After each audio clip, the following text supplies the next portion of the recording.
हमने passive voice के वाक्य पढ़े, PASSIV पैसिव वॉइस,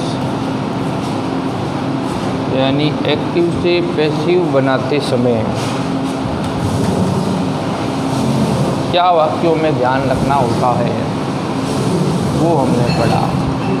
नियमों को पढ़ा कि नियम कैसे हमें लागू करना है, कैसे ऑब्जेक्ट को सब्जेक्ट में बदलना है, कैसे डबल ऑब्जेक्ट का वाक्य करना है, ये हमें आना आवश्यक है। विशेष बात यही ध्यान रखनी है।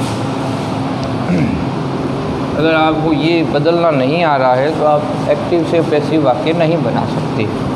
जैसे she has given me a car, ये एक वाक्य हुआ। आपको कहते इसको पैसिव में बनाइए, तो पैसिव में बनाते समय ये सी सब्जेक्ट हो गया, हैज हेल्पिंग वर्ब हो गई, गिवन मेन वर्ब हो गई, मी ऑब्जेक्ट हो गया, ए कार ऑब्जेक्ट। कितने ऑब्जेक्ट हो गए वाक्य में? 2 ऑब्जेक्ट हो गए, 2 ऑब्जेक्ट हो गए वाक्य में। तो 2 ऑब्जेक्ट में पहला ऑब्जेक्ट है मी, दूसरा है ए कार। डबल ऑब्जेक्ट वाक्य में क्या याद रखना है? जो वर्ब के ठीक बाद पहला ऑब्जेक्ट है, ये ऑब्जेक्ट नंबर फर्स्ट, ये ऑब्जेक्ट नंबर सेकंड, तो पहला ऑब्जेक्ट है उसको सब्जेक्ट में बदल दो, यानी मी को बदल दो आई में। किस में बदल दो? मी को आई में। किस में बदल दो? आई में। नियम कौन सा है? हैज। क्या हैज हैव का नियम लागू करना पड़ेगा। हैज हैव का नियम आई के साथ हैज नहीं लगता है, क्या लगता है? हैव लगता है, I have. Has have I, तो साथ में जोड़ना क्या है नियम में? B double E N, been जोड़ना है, I have been. Given third form ही है, क्योंकि हैज हैव के बाद थर्ड फॉर्म ही आती है, गिवन का गिवन आ गया। क्या दे रहा है? ए कार यहाँ आ जाएगा। दूसरा ऑब्जेक्ट देखो हमने यहाँ लगा दिया वर्ब के ठीक बाद, बाय लगाकर सी है, सी किस में बदल देंगे? हर में बदल देंगे। I have been given a car by him, ये डबल ऑब्जेक्ट में एक ऑब्जेक्ट यहाँ आ गया, एक ऑब्जेक्ट मी है, वो आई बदल कर आगे आ गया। कोई दिक्कत नहीं होनी चाहिए इसमें। नियमों पर अगर गौर करें तो आसानी से बना सकते हो। एक इसका वाक्य एक तरह का और होता है, जब एक्टिव वाक्य वर्ब की फर्स्ट फॉर्म या डू से शुरू हो। एक्टिव वाक्य में अगर वर्ब की फर्स्ट फॉर्म से वो शुरू होता है या डू से शुरू होता है। अभी जितने वाक्य देखे हमने सब्जेक्ट से शुरू होते थे, सी आ गया, ही आ गया, मोहन आ गया, सोहन आ गया, राम आ गया, वी आ गया, दे आ गया। जब एक्टिव वाक्य वर्ब की फर्स्ट फॉर्म या डू से शुरू हो तो क्या करना है? सबसे पहले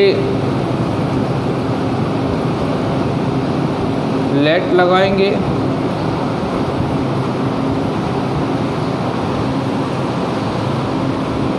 ऑब्जेक्ट को सब्जेक्ट में बदलेंगे,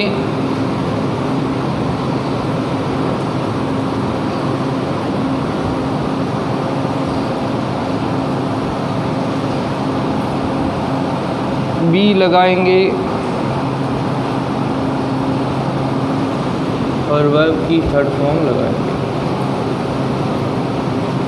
नियम है ये कि जो एक्टिव वाक्य वर्ब की फर्स्ट फॉर्म या डू से शुरू हो वहाँ पर सबसे पहले लेट का प्रयोग करना है, लेट से शुरू करना है वाक्य को। फिर ऑब्जेक्ट को सब्जेक्ट में बदल देना है और उसके साथ लेट आए तो बी ज़रूर आएगा और वर्ब की कौन सी फॉर्म लगा देंगे? थर्ड फॉर्म लगा देंगे। आगे बात समझ में। एक्टिव वाक्य में अगर सब्जेक्ट ना हो, वर्ब से शुरू होता हो तो वाक्य को किस तरह से बनाना है? तो सबसे पहले उसमें क्या करना है? आपको लेट लिखना है, फिर सब्जेक्ट लिखना है, फिर बी लिखना है, फिर वर्ब की कौन सी फॉर्म लिखनी है, थर्ड फॉर्म लिखनी है। ये इतना सेंटेंस है इसका। बस इसमें पहचानना आपको है कि वाक्य वर्ब से शुरू हो रहा है या नहीं हो रहा है। जैसे वैसा वाक्य आ गया, मान लो ओपन द गेट। गौर करो इस वाक्य में, तो ये ओपन माने खोलना क्या है, वर्ब से शुरू हो रहा है, वो सब्जेक्ट नहीं है इसमें। ये देखो यहाँ हैज से पहले सी आ रहा है, ये सब्जेक्ट है। ये आ गया अपना द गेट, क्या आ गया, ऑब्जेक्ट आ गया। क्या आ गया, ऑब्जेक्ट आ गया।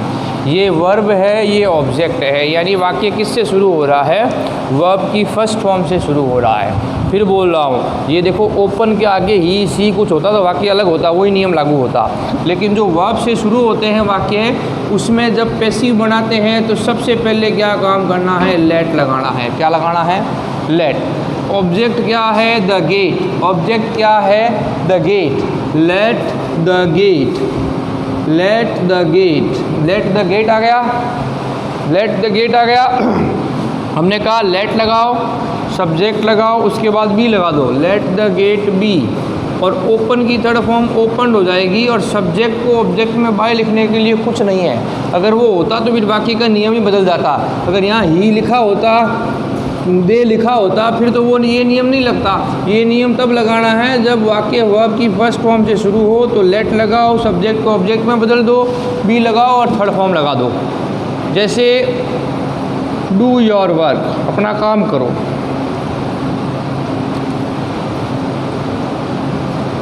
Do your work. अब ये डू करना, करना यहाँ पर किसका काम कर रहा है, प्रश्नवाचक नहीं है। करना यहाँ किसका काम कर रहा है, वर्ब का काम कर रहा है। किसका काम कर रहा है, वर्ब का। और ये योर वर्क है ना, ये क्या हो गया अपना, ऑब्जेक्ट हो गया। योर वर्क क्या हो गया, ऑब्जेक्ट हो गया। योर वर्क क्या हो गया, ऑब्जेक्ट हो गया। सब्जेक्ट इसमें नहीं है, नहीं है ना सब्जेक्ट। तो अपने को यही ध्यान रखना है, डू से शुरू हो, प्रश्नवाचक चिन्ह नहीं हो। डू किसका काम कर रहा है, क्रिया का काम कर रहा है। जब क्रिया का काम करेगा तो हम पैसिव जब बनाएंगे, सबसे पहले क्या लगा देंगे, लेट लगा देंगे। सबसे पहले क्या लगा देंगे, लेट लगा देंगे। ऑब्जेक्ट है योर वर्क, ऑब्जेक्ट क्या है, your work. Let your work, हमने कहा था लेट सब्जेक्ट फिर बी लगाना है। तो लेट ऑब्जेक्ट सब्जेक्ट में बदल गया, योर वर्क, फिर क्या लगाना है, बी लगाना है। डू की थर्ड फॉर्म क्या होती है, तो अपने को याद होना चाहिए। पहले डू आता है, फिर डिड आता है, फिर क्या आ जाता है, डन आ जाता है। डू डिड डन आ जाता है। वर्क बी क्या हो गया, डन हो गया। तो ये let your work be done, यहाँ पर जो वर्ब से शुरू हुआ या डू से शुरू हुआ तो लेट लगा दिया, बी लगा दिया, वर्ब की कौन सी फॉर्म लगा दिए, थर्ड फॉर्म लगा दी, और ये सब्जेक्ट बदल दिया, ऑब्जेक्ट को सब्जेक्ट में बदल दिया। समझ में आई होगी बात आपको। आज ही कराया ये जो वर्ब से शुरू होते हैं उनको किस प्रकार हमें क्या करना है, बदलना है। धन्यवाद।